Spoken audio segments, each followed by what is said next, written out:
হয়, এখন 1920 নং পশ্চিম আমগুৰি প্ৰাথমিক বিদ্যালয়।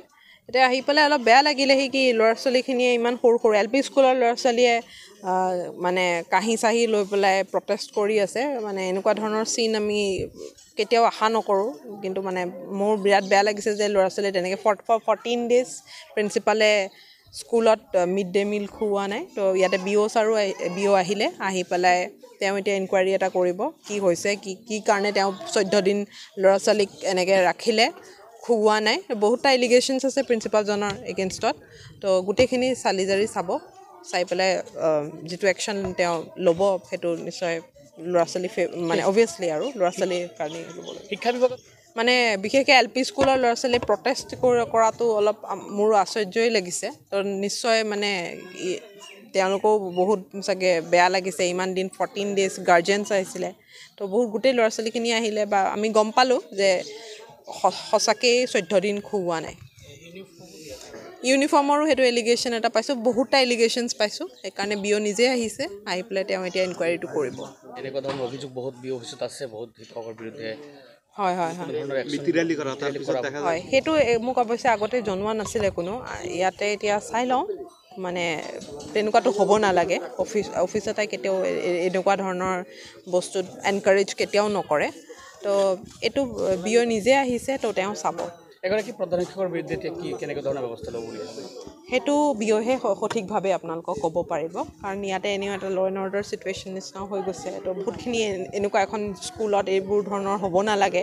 বা প্ৰিন্সিপালে খুওৱা নাই বুলি ক'লে স্কুলত বহুতটা এলিগেশ্যনছ আহি গৈছে ন।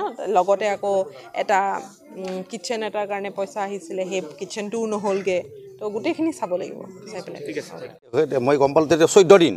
তো 14 দিন এই আমগুৰিত এই 1920 নম্বৰ আমগুৰি পশ্চিম আমগুৰি বিদ্যালয়খনত তেওঁ মধ্যাহ্ন ভোজন পৰিৱেশন কৰা নাই 14 দিন। ইউনিফৰ্মো এক্সিকিউট কৰি দিছে। গতিকে আমি কি কাৰণত তেওঁ এই MDM-টো তেওঁ 14 দিন কিয় দিয়া নাই, কি কাৰণত দিয়া নাই, কি প্ৰব্লেম হ'ল, আমি তেখেতক এখন আমি চকজ কৰিম। চকজ কৰি তেওঁক আমি তেওঁৰ পৰা আমি লিখিতভাৱে আমি জানি ল'ম, লিখিতভাৱে চকজ কৰিম। আৰু এই ক্ষেত্ৰত তেওঁৰ যিখিনি আমি খেলি মেলি দেখা পালোঁ, এই খেলি মেলিখিনিক নিশ্চয় আমি হেৰি কৰি আমি ব্যৱস্থা লোৱাৰ কাৰণে, তেওঁৰ বিৰুদ্ধে ব্যৱস্থা লোৱাৰ কাৰণে আমি ব্যৱস্থা গ্ৰহণ কৰিম। আমি ব্যৱস্থা নিশ্চয় হ'ব। পৰিৱেশটো খুবেই বেয়া লাগিছে, খুব বেয়া লাগিছে। কাৰণ ছাত্ৰ ছাত্ৰীখিনি আজি মই দেখিছোঁ, মোক আমাৰ সাংবাদিক বন্ধু তেখেতে মোক এটা ভিডিঅ' দিলে, মই পাইছোঁ। মই হেৰি কাঁহী বজাই তেওঁ মানে শিক্ষকজনক আগুৰি ধৰিছে। গতিকে তেওঁলোকে একচুৱেলি পাঠদান কৰিব লাগে, কিন্তু তেওঁলোকে আহি যে কাঁহী বজাই শিক্ষকজনক আগুৰি ধৰি বিভিন্ন ধৰণৰ অপ্ৰীতিকৰ হেৰি কৰিছে, মানে পৰিস্থিতি সৃষ্টি কৰিছে। এইটো খুবেই দুৰ্ভাগ্যজনক, অত্যন্ত দুৰ্ভাগ্যজনক। আমি ক্লাছো নকৰে, ৰ'দত বহি আছে শিক্ষকখিনি, এনেকুৱা দেখা পাইছোঁ। গতিকে এই ক্ষেত্ৰত শিক্ষকজনৰ বিৰুদ্ধে যিখিনি ব্যৱস্থা ল'ব লাগে, সেইখিনি ব্যৱস্থা আমি আমাৰ ফালৰ পৰা লোৱাৰ কাৰণে ব্যৱস্থা গ্ৰহণ কৰিম। ৰাজ্যৰ অভিযোগ বিগত সময়ছোৱাত শিক্ষাখণ্ডত যিখিনি অভিযোগ ৰাজ্যে দাখিল কৰিছে, কোনো ধৰণৰ ন্যায় পোৱা নাই বুলি অভিযোগ কৰিছে, কিয় কাৰণ? ন্যায় কিয় নাপাব? ন্যায় নিশ্চয় পাব, কিয় নাপাব? কোনো ধৰণৰ একশ্যন নহয় বুলি ৰাইজে এটা অভিযোগ কৰিছে। আপোনালোকে এনেকুৱা ধৰণৰ ষ্টেপ নলয়, অভিযোগৰ ব্যৱস্থা নোহোৱাৰ কাৰণে আজি কেৱল চুকচতে সীমাবদ্ধ থাকে বুলি ৰাইজে কৈ আছে। যিকোনো মেটাৰে হওক, কিয় কি নহয়, কিয় নহয় আমি যিকোনো আমি কিবা এটা হেৰি হ'লে, যেতিয়া কোনোবা এখন স্কুলত আমি খেলি মেলি হোৱাৰ লগে লগে আমি ঊৰ্ধ্বতম কৰ্তৃপক্ষক আমি ৰিপৰ্টটো হেৰি কৰোঁ। ৰিপৰ্ট আমি পঠাই দিওঁ ঊৰ্ধ্বতম কৰ্তৃপক্ষক। যেতিয়া আমি একশ্যনটোত আমি ল'ব নোৱাৰোঁ, আমি খালি ৰিপৰ্ট দিয়াৰে গৰাকী, আমি ৰিপৰ্ট দিব লাগে। নাই, এইটো তেওঁ হেৰি কৰক, তেওঁ সন্মুখত তেওঁ স্বীকাৰ কৰক। যদি মই লৈছোঁ, তেওঁ স্বীকাৰ কৰক, তেওঁ কওক, যদি তেওঁৰ ক্ষমতা আছে কওক। তেওঁ ধৰ্মগ্ৰন্থত ধৰি কওক, যদি ক'ব পাৰে কওক। ব্যৱস্থা মই ল'ম বুলি মই ক'লোৱে দেখোন, মই ব্যৱস্থা নিশ্চয় ল'ব ব্যৱস্থা। বিদ্যালয়ত মানে আমি পৰস্পৰ সন্ধান পালোঁ যে আজি 14 দিন ধৰি মানে মিড ডে মিলত মানে স্কুলৰ ল'ৰা ছোৱালীবিলাক খোৱা বোৱা নকৰে বোলে। এই কথাখিনি শুনি মানে সদস্যখিনিক মই ফোন কৰিলোঁ। কৰাৰ পিছত ল'ৰা ছোৱালীক সোধাৰ পিছত মানে সঁচাকৈয়ে মানে 14 দিন ধৰি মানে সি ৰন্ধা বঢ়া নকৰে। পাছত মানে আমাৰ এটা ৰান্ধনীকো মই মানে এটা সদস্যৰ জৰিয়তে মানে সুধিলোঁ, কয় যে নাই আজি 14 দিন ধৰি সি বজাৰ চজাৰ কৰি আনি নিদিয়ে, যাৰ ফলত আমি ৰন্ধা বঢ়া নকৰোঁ। মানে কমিটিৰ মানুহে কোনো দোকান ফিক্স কৰা নাই, সি নিজেই তাৰমানে এইটো কৰি আছে।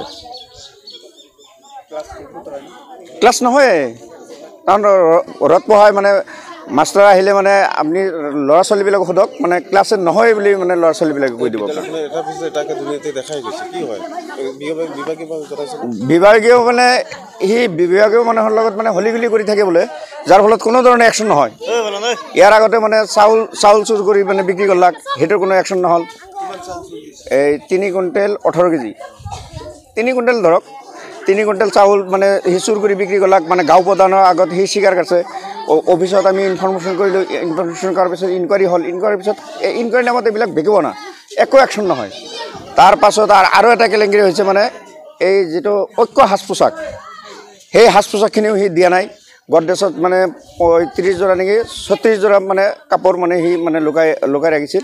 বিভাগীয়ৰ পৰা মানে এই SI নৱজিৎ বায়ন ছাৰ অহাৰ পিছত মানে সেইখিনি ওলাৰ পিছত মানে সেইটো ক'লে যে আমি এইটো ইনকুৱাৰী কৰি আছোঁ, চাই আছোঁ। সেইটো নামতো বিকিব না, সি কোনো কমিটিৰ লগত মানে কোনো যোগাযোগ নাই, কোনো কপাৰেশ্যন নাই। সি নিজে ক'ৰ পৰা মানে কাপোৰ আনিছে না কি কৰিছে, ল'ৰা ছোৱালীবিলাকক সোধক, এতিয়ালৈকে কোনো কাপোৰ পোৱা নাই। পিছৰ ME মাদ্ৰাছা তেতিয়া আছিল মানে হৰ্জত আলী নেকি, এতিয়া এমেলগ্ৰেশ্যন কৰি দিছে। প্ৰধান শিক্ষকে খাব,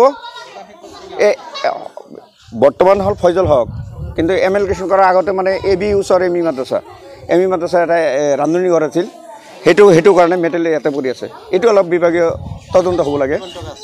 এইটো 1,45,000 টকা একদম খোলাখালি কৈছে হেডমাষ্টাৰে যে আমি BO অফিচক পইচা দি মেনেজ কৰিছোঁ। 25,000 টকা BO এই প্ৰদীপ দাস তাক 25,000 টকা দিছে।